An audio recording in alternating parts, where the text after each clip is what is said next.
Hello and welcome back to Lulinay Storylogue, where we uncover the real stories behind the music. Tonight we're settling in with a piece called Private Function.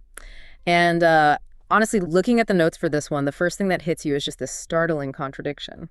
Yeah, it really is. You have a father using the absolute coldest, most rigid syntax of computer programming to write what might be the warmest, most desperate letter to his daughter. It's a fascinating collision, isn't it? On one side, you have this man, a systems engineer, someone who spends his entire life in the world of Python scripts and automation. Right. His reality is binary. It's logic. It's, this, then that. Exactly. And then on the other side, you have his daughter living oceans away, figuratively speaking, in the chaos of Toronto. From what we can see, she is just completely burnt out. Not just tired, but it's that specific kind of urban exhaustion where the noise of the city starts to feel like it's rewriting who you are. Yeah, she's overwhelmed. And usually when we reach out in that state, we expect soft words. We expect poetry. But the artist does something so interesting here. He doesn't try to speak a language he doesn't know. He uses the architecture of his own world to try and stabilize hers.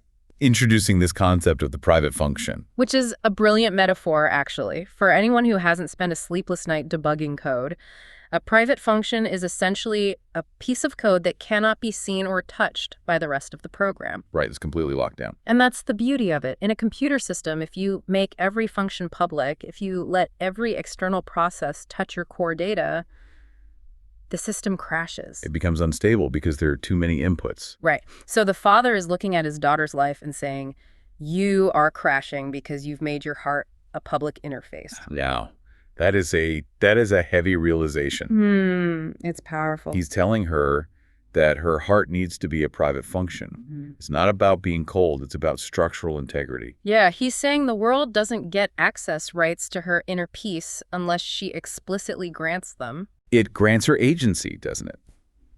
It frames boundaries not as being mean or closed off, but as necessary system maintenance. And he takes it a step further with the idea of clearing the cache. That part really resonated with me. In the tech world, clearing the cache is just wiping out temporary files that are slowing things down. But applied to a bad day in the city. It's mindfulness pure and simple, but stripped of the spiritual jargon. We all carry this residue from the day, the awkward interaction at the coffee shop, the aggressive email, the subway noise. It accumulates like junk data. And he's telling her, you have to run the command to wipe that slate clean every night or you'll never have the processing power for your own joy. It effectively reframes letting go as a technical necessity rather than a moral failing. But here's where the story shifts. Yeah, if this were just a dad giving technical advice, it would be clever, but maybe a little distant. But then we hit the second verse, and the dynamic completely flips. The confession. This is where the song goes from being a manual to being a memoir. He admits, I failed this lesson. He stops being the architect and admits he's just another user on the system. He talks about letting fear overwrite him. That word overwrite is so visceral. It really is. He's admitting that he hasn't always been the hero. He's confessing that in his past, he lost his own permissions. He let the world change his code. And it's such a dignified vulnerability because he isn't lecturing her from a podium. He's getting down in the trenches and saying, I know how hard it is to keep your function private because I've been hacked by fear too. It removes the pressure entirely. If your dad, the guy who understands how the machine works, admits that he still has bugs in his system, then it's okay for you to be imperfect too. Precisely. It turns the song into a shared struggle rather than a set of instructions. It suggests that we are all constantly debugging ourselves. It makes you think about how we treat our own internal errors. We're usually so critical when we crash. We are, and maybe that's the final takeaway here to mull over. We treat our hearts like public squares open 24/7, and then we wonder why we're exhausted. But maybe the most loving thing you can do for yourself and for the people around you is to build that firewall. To realize that your internal state is a private function, and you are the only one with the admin password. A quiet space to reset the system. I think we could all use a little more of that logic. Absolutely. Now, shall we go meet the song contained in this story? 2-second pause. We really hope it brings you some peace tonight. Please subscribe and like.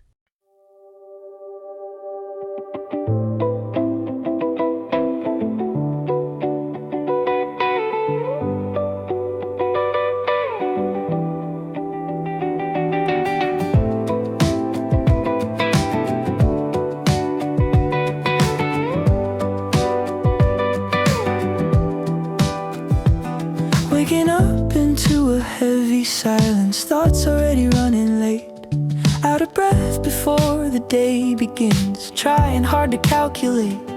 Every screen keeps flashing reasons, pointing fingers, placing blame. But there's a door you don't have to open, even when they shout your name. They say the heart is a fragile thing, like a tower bound to fall. But it doesn't break from outside noise, it breaks when you allow the call. Your heart is a private function, hidden from the public eye.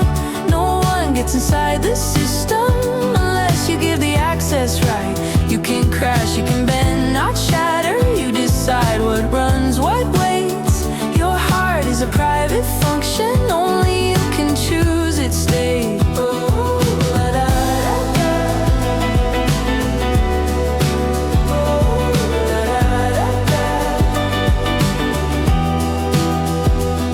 I should tell you, I failed this lesson more than once along the way. I blame the world, the weight, the time, and every excuse I could say. I let the fear override me, let the static take control. I gave away my own permissions, didn't guard what mattered most. They say the heart is a fragile thing, like a tower bound to fall. But it doesn't break from heavy pressure, it breaks when you allow the call. Your heart is a private function, hidden from the public eye.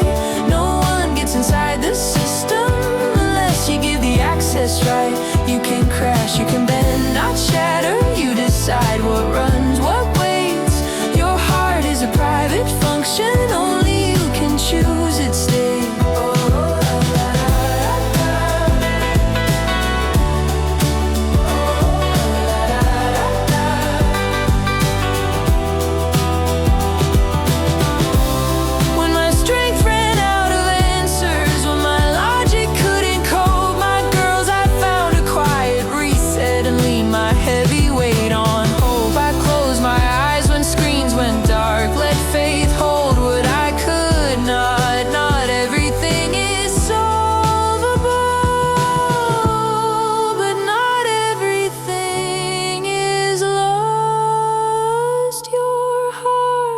A private function, not for fear or borrowed pain. You don't owe the world your access, you don't have to entertain. Let the storms keep knocking loudly, let the silence resonate. Your heart is a private function, still you choose who calls it stay.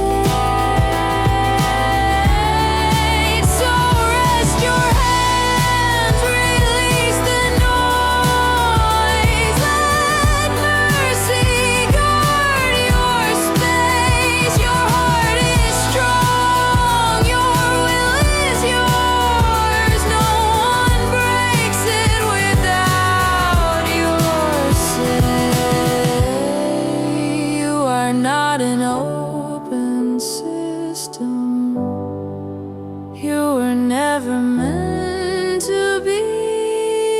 Your heart is a private function designed to answer.